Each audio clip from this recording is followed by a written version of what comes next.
শুই থকা অৱস্থাত এই 5টা সপোন দেখা পালে কেতিয়াও কাৰো আগত প্ৰকাশ নকৰিব, নহ'লে আপুনি মহা বিপদত পৰিব। নমস্কাৰ প্ৰিয় দৰ্শক, মই শেৱালী। আমাৰ চেনেলৰ অন্য এটি ভিডিঅ'লৈ আপোনাক স্বাগতম জনাইছোঁ। আজিৰ এই ভিডিঅ'টিত আলোচনা কৰিম যে আপুনি শুই থকা অৱস্থাত এই 5টা সপোন দেখা পালে আপুনি কেতিয়াও কাৰো আগত প্ৰকাশ নকৰিব, নহ'লে আপুনি মহা বিপদত পৰিব। প্ৰিয় দৰ্শক, আজি আমি আপোনালোকৰ লগত এনে 5টা সপোনৰ বিষয়ে ক'বলৈ ওলাইছোঁ, যিটো সপোন আপুনি কেতিয়াবা নহয় কেতিয়াবা নিশ্চয় দেখিছে, আৰু এই সপোনবোৰ দেখাৰ পিছত হয়তো আপুনি আনক শ্বেয়াৰ কৰি ভুলো কৰিছে। প্ৰিয় দৰ্শক, আপোনালোকক কওঁ যে এই 5টা সপোন কেতিয়াও আনৰ আগত প্ৰকাশ কৰাটো উচিত নহয়। এই সপোনবোৰৰ কথা নিজৰ পৰিয়ালৰ লগতো শ্বেয়াৰ নকৰাটোৱেই ভাল। আজি আপুনি জানিব পাৰিব যে এই সপোনবোৰৰ কথা আনক ক'লে ইয়াৰ পৰিণাম কি হ'ব পাৰে। প্ৰিয় দৰ্শক, তেতিয়াহ'লে আহক ভিডিঅ'ৰ মাজলৈ আগবাঢ়ো। শুই থকা অৱস্থাততো সকলোৱেই সপোন দেখে। সপোন দেখাটো এক স্বাভাৱিক প্ৰক্ৰিয়া হয়, যিটো সকলোৰে লগত ঘটে। কিন্তু কিছুমান সপোন এনেকুৱাও আছে যিবোৰ আমি সাৰ পোৱাৰ পিছত মনত নপৰে, আৰু কিছুমান এনেকুৱাও আছে যিবোৰ আমি সাৰ পোৱাৰ পিছতো বহুত ভালকৈ মনত থাকে। আপুনি হয়তো বহু মানুহৰ মুখৰ পৰা বহুবাৰ শুনিছে, বা আপুনি নিজেও কৈছে, জানেনে, আজি মই এই সপোনটো দেখিলোঁ। হয়, আমি প্ৰায়ে আনৰ লগত এই সপোনবোৰৰ বিষয়ে ক'বলৈ পাহৰি নাযাওঁ, কিন্তু বহু কম সংখ্যক মানুহে জানে যে কিছুমান এনেকুৱাও সপোন আছে যিবোৰ আমি কেতিয়াও কাৰো ওচৰত প্ৰকাশ কৰাটো উচিত নহয়। শাস্ত্ৰ অনুযায়ী তেনে কৰাটো ভুল। ইয়াৰ ফলত ভৱিষ্যতে পাবলগীয়া সুফল লাভ কৰিব নোৱাৰিব। প্ৰিয় দৰ্শক, এনে সপোনৰ কথা আহিলে সকলোতকৈ আগত প্ৰকৃতিৰ লগত জড়িত থকা সপোনৰ কথাই আহে। প্ৰিয় দৰ্শক, যদি আপুনি এনেকুৱা ধৰণৰ সপোন দেখিছে য'ত আপুনি প্ৰকৃতি তথা নেচাৰৰ বহুত ওচৰত আছে, য'ত দেখিছে সাগৰ, গছ-গছনি, পাহাৰ, নদী, গতিকে এইবোৰ দেখাৰ অৰ্থ আপুনি নিশ্চয় ভালদৰেই জানে। যদি নাজানে তেন্তে আমি আপোনাক জনাওঁ, বহুত সোনকালে আপোনাৰ জীৱনত ভাল খবৰ আহিবলৈ গৈ আছে।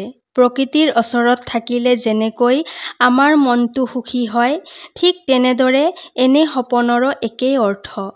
কিন্তু এই সপোনবোৰৰ কথা কাৰোবাক ক'লে হয়তো আপুনি এই সপোনৰ ফলৰ পৰা বঞ্চিত হ'ব পাৰে। প্ৰিয় দৰ্শক, এতিয়া আমি আলোচনা কৰোঁ দ্বিতীয় সপোনৰ বিষয়ে, যিটো মৃত্যুৰ সৈতে জড়িত।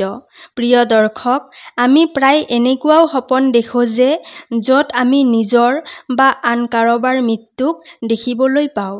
কেতিয়াবা এনে সপোন দেখাৰ পিছত আমি ভয় খাওঁ, আৰু কেতিয়াবা আমাৰ মনটো বৰ বিচলিত হৈ পৰে।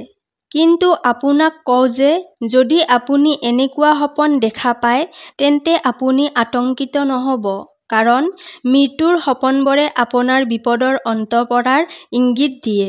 কিন্তু যদি আপুনি এই সপোনটো কাৰোবাৰ আগত উল্লেখ কৰে তেন্তে সপোনটোৰ প্ৰভাৱ হেৰাই যাব পাৰে। এতিয়া আমি আলোচনা কৰিম তৃতীয় প্ৰকাৰৰ সপোনৰ বিষয়ে, যিটো সৰ্পদৰ্শনৰ লগত জড়িত।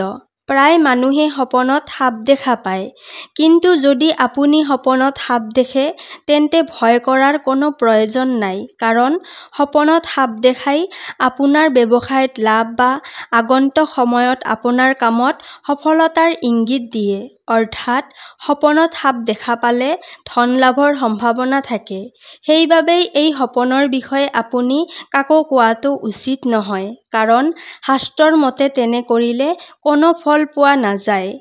এতিয়া আমি চতুৰ্থ প্ৰকাৰৰ সপোনৰ কথা কওঁ, যিটো আপুনি কেতিয়াও কাৰো লগত শ্বেয়াৰ কৰিব নালাগে, আৰু সেয়া হ'ল ঈশ্বৰৰ দৰ্শন। যদি আপুনি সপোনত কোনো ভগৱানক যিকোনো ৰূপত দেখা পায় তেন্তে তাৰ অৰ্থ হ'ল আপোনাৰ জীৱনত অতি সোনকালে সুখ আহিব। সপোনত ভগৱানৰ দৰ্শন পোৱাৰ অৰ্থ হ'ল আপুনি কিছু এটা ডাঙৰ সফলতাৰ অৰ্জন কৰিবলৈ গৈ আছে। গতিকে আগন্তুক সময়ত ভগৱানৰ দৰ্শনৰ পৰা কিছু ডাঙৰ ভাল খবৰ নিশ্চয় পাব। সেইবাবে এই সপোনৰ কথাও কাৰো আগত আগত উল্লেখ কৰাটো উচিত নহয়, নহ'লে আপোনাৰ হ'বলগীয়া কামটো পূৰ্ণ নহ'ব। এতিয়া আমি শেষ সপোনৰ কথা কওঁ, মানে পঞ্চম সপোনৰ কথা, যিটো হৈছে মাছৰ সৈতে সম্বন্ধ। প্ৰিয় দৰ্শক, যদি আপুনি সপোনত যিকোনো ধৰণৰ মাছ সাঁতুৰি থকা দেখিছে বা নিজকে বা আন কোনোবাই মাছ ধৰা বা খাই থকা দেখিছে, তেন্তে ইয়াক অতি শুভ বুলি গণ্য কৰা হয়। কাৰণ সপোনত মাছ দেখাৰ অৰ্থ হ'ল হঠাৎ আপুনি বৃহৎ পৰিমাণৰ ধন লাভ কৰিব। আপুনি আগন্তুক এমাহৰ ভিতৰতেই এই সপোনৰ ফল পাব। সেইবাবেই এই সপোনৰ কথাও কাৰো আগত উল্লেখ কৰাটো উচিত নহয়।